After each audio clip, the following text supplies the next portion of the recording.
been here. I'm John, and this is Sweep, and welcome to the John and Sweep Show. Right then, how's it going? Am you alright? Oh, he's alright. Oh, yeah. That's hitting the spot, that is. I got a bit of a stiff neck, from going down the gym. Oh, and I'm pumping iron down there now. If you wants to come down and see me at Revival Gym, I goes there on a Monday and a Thursday, and sometimes on a Sunday now. I'm really looking buff, ain't I, mate? Yeah, I'm looking buff. What you reckon? It's coming along, it is coming along. We've got a long way to go, but it's coming along. The fat's coming off, the muscle's going on. Any road. Right, today we're going to start off with a few expressions. Now, here's one for you. Now, this is something a posh person might say, right? Posh, very posh. Says, where do you come from? Now, in the black country, you're going to say, where you from? You am, are you? Oh, right. Now, listen, I heard earlier from my sister Dawn. Sorry, Dawn, but... Right. Now, this would be an expression with a posh person. I'm going for a walk down the canal, where my sister would say, I'm going down the cut.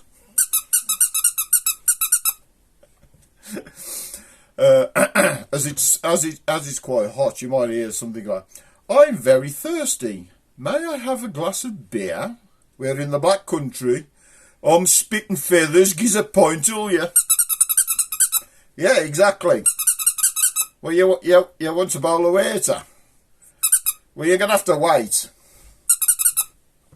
Now, here's one. Say you're in a posh restaurant, you see, and the waiter comes over and he reads out salads. And a posh person might say, I would like the quinoa salad. Where in the black country, you'd probably hear something like, oh, by eating that crap, go and get me some faggots and pies, will you? Well, anyhow, it's true, ain't it? I mean, you don't get many posh folks around the black country eating quinoa salad. Most of them wouldn't even know what that was. Oh, to be honest, I'll be sure I know what it is, even though they do sell it in witherspoons. All right, then. Been you, Wayne? What you up to? I'm alright, cock. I just wanted to introduce the Wayne slot. Okay then, mate. Yeah, go ahead. Been you? Where am you? Oh, there you are. How's it doing, you cockers? Right, now today I'm going to tell you a bit about bumblebees. Because we have heard the expression, flies round shit. Well, you don't find bumblebees round that, don't you? Now, I prefers fish and chips. I'm busting out, kid. Do you like fish and chips? And fizzy pop and all? Flies I'm always round fizzy pop, but bumblebees I'm and all 'cause it's sweet. Alright, busting, especially that Red Bull, but it can get a bit yumping. Anyways, I hope you enjoyed the Wayne slot today, because it's all about food, and you want to make sure that you're making right. And if you don't want your fish and chips, just chuck them out, and I'll eat them. See you later, kids. Right, that was the Wayne slot. I hope you enjoyed that. I'm sure you did, since you all seems to love Wayne more than us. Well, you like Sweet more than me. So, any road, we won't get into that, will we? Nah, any road. Right.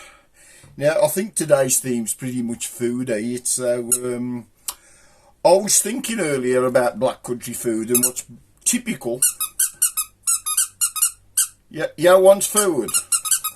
Well, I got no food, not here. You've had your apple.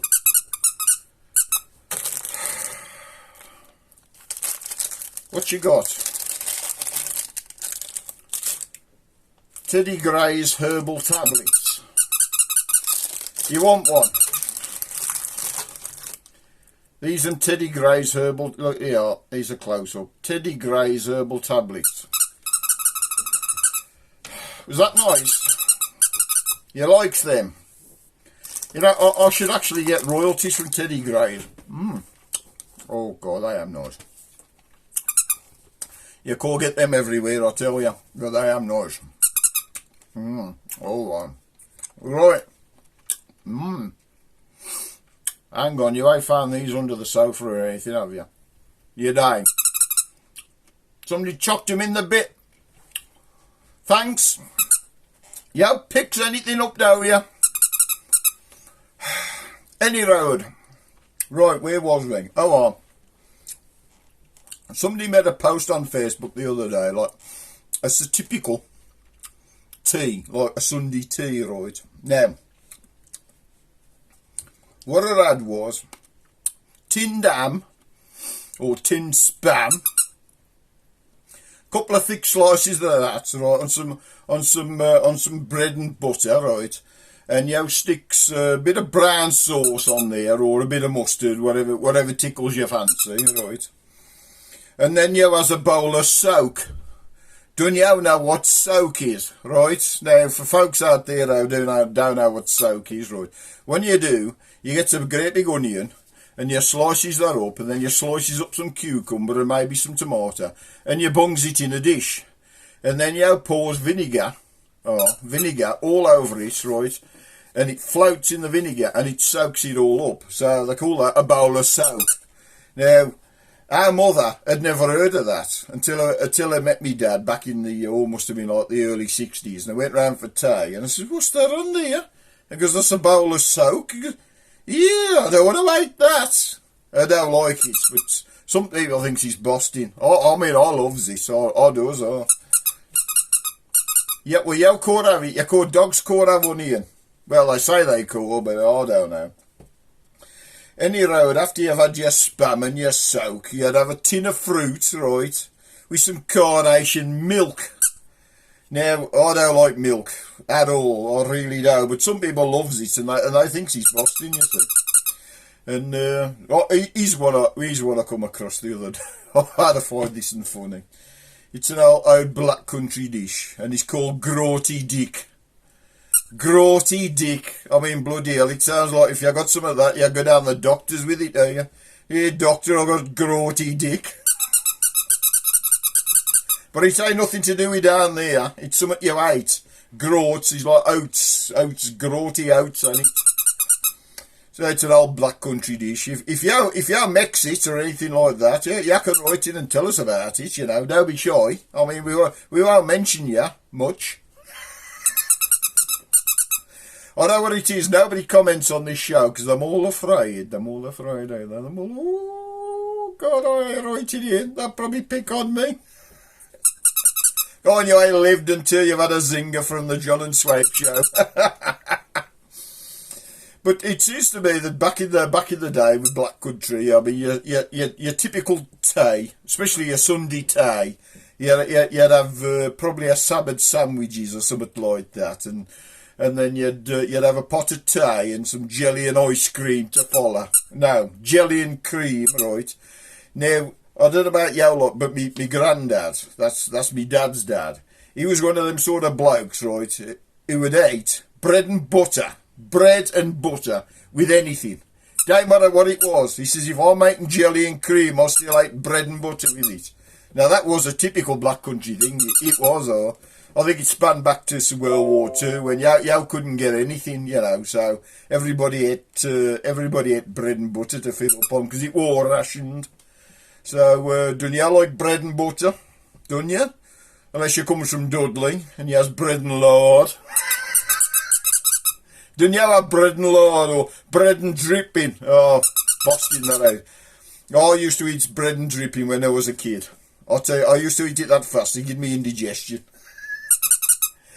Any road, we got to get on, anyway. Right, now, I've got a joke for you. I heard this joke years ago, and I think you'll like it, right.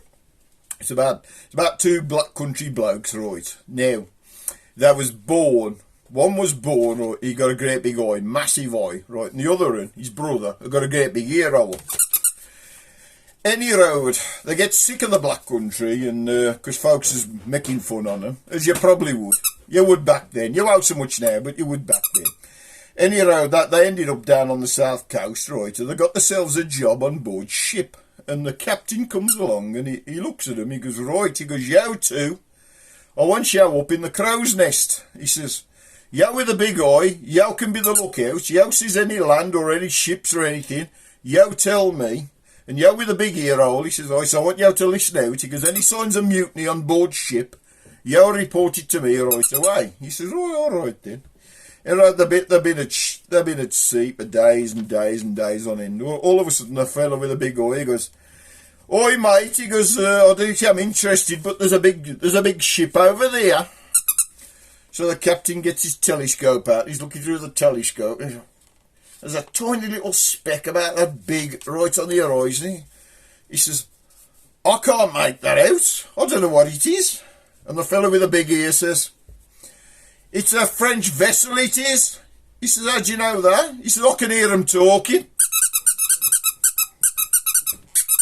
You like that? I thought that was a good one.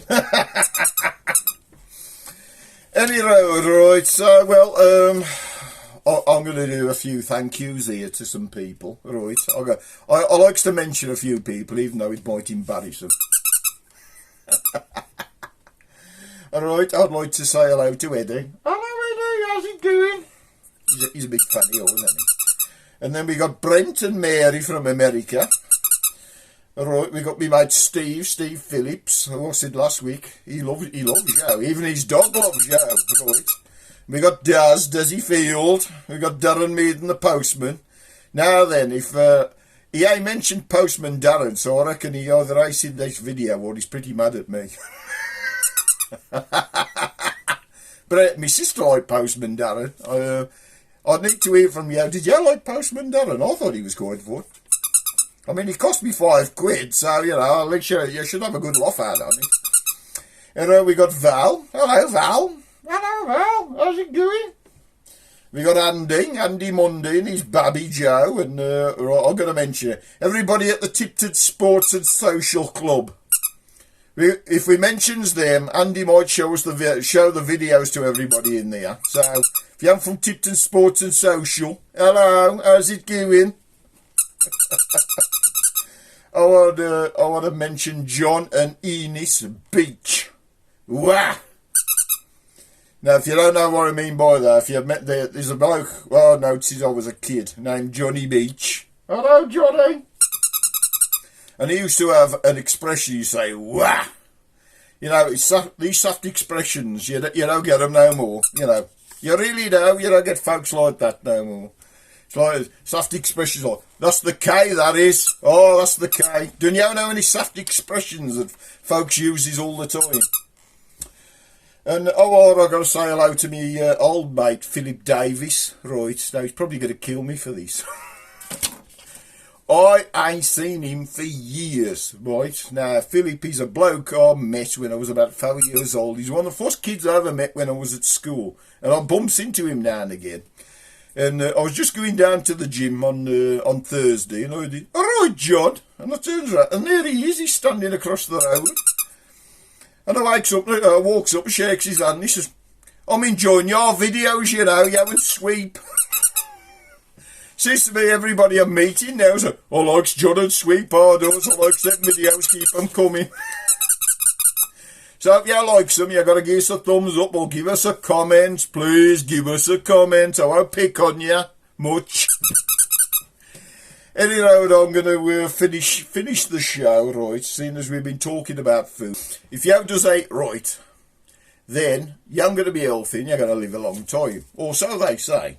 But the truth of the matter is, now, years ago, folks in the black country, they ate anything. They'd ate what they could get. They would all. And they're surrounded by smoke and, you know, everybody was burning coal in the furnaces and everybody smoked and everybody drank like fish. And for some reason, they still seem to live forever, you know. They lived that for that long. There was actually a saying, a poem, I think I've read it before, but I'm going to read it again, right, now. And it emphasises of really folks in the black country being tough as the nails that they made. They seemed to live forever, and nobody seemed to drop dead, did they? You know, they just went on and on and on because they was that tough. I think the bodies become preserved by the black smoke and the beer. Anyhow, the poem went like this. I dreamt I was Jed, and to heaven did go. Where you come from, they wanted to know. I says, from Black Country, says I. St. Peter did stare. He said, well, you come right in, 'cause you're the first one from there. You know, I thought that was good. Anyhow, I think it's time to say goodbye. Well, it will be. Hang on. Where is he? Oh, here he is. See you later, kids. Ta-ra. See you all. Ta-ra. Hope you enjoyed the show. See ya.